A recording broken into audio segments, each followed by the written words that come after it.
jaar leer gi ma seen ma seen bët gi seen leer gi ma seen yàlla na ma ci moom ñëpp di ko seen sëtub Ousseynou laa di seen ki boole xadar tijaan ak ki murit la boole yiliif bu kenn tiit baay baaka ñaan na teg ca ngërëm ku jokk ci moom bi lay dugalam ndaw ñi réer la jël di leen salam ci zikrul ilaahi rekk la gëm Seex Saad bu sii bi yaa jaraway Seex Saad bu sii bi yaa jërëgëm mani gaynde la jur doomi gaynde sëtu gaynde faat la baaxoo ay dara jox naa la xol beeg jëmm ji ak nafsi bi yaa di kilifa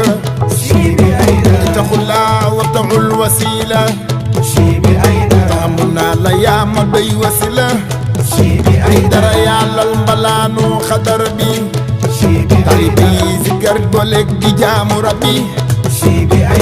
Ndakaaru Cees jama ba warang campement Kawlax ñu ngi rang bir ndaan ndëkke be mer ba Ndar lu ñu nar bët gànnaar bi sax si yow lanu far ci fiir fim laa ba jàll Joof Yoor séeréer yi naan sii bi il est fort laxasaay la sol ndax saay saay bay fal la tarbiyu nga say baay sii bi mooy bay faalu baayam Seex Saad bu sii bi gëmul kuddul baayam sii bi mooy bay faalu baayam ay dara yàqul liggéeyu yaayam adaraame bay damoo di baayam Seex Saad bu sii bi Cheikh Mohamed Hakoub Cheikh adaraame Cheikh Mohamed Vadal Seex Saad bu sii bi bete bete sërif la sono suwaadu moo di yaayam Seex Samba Bambaare Cheikh na Cheikh Sidaati Cheikh Mohamed Hakoub Cheikh na Cheikh Adaraame Cheikh Adaraame Cheikh Mohamed Fadal maa xam ngeen sii bi bete bete sërif la sii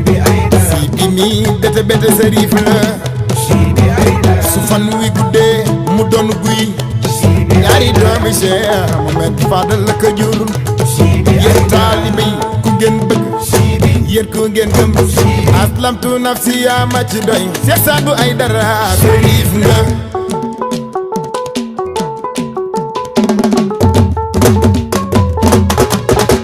sii bi yoo Seex Saad bu sii bi ay dara gaynde gaa ngi ay waa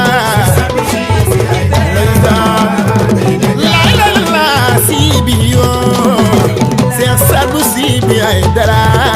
gaynde gaa ngi ndeysaan yow mi tugi jël sama mboni woon gaynde du laal alalu gaynde gaynde gaa ngi Saad bu sii bi ndeysaan ay waay mi tugi jël sama mboni woon gaynde du laal alalu gaynde waaw gaynde gaa ngi ndeysaan ay dara yaa baax tey ma di la way yaa man say taalibe sërif nga gaynde gaa ngi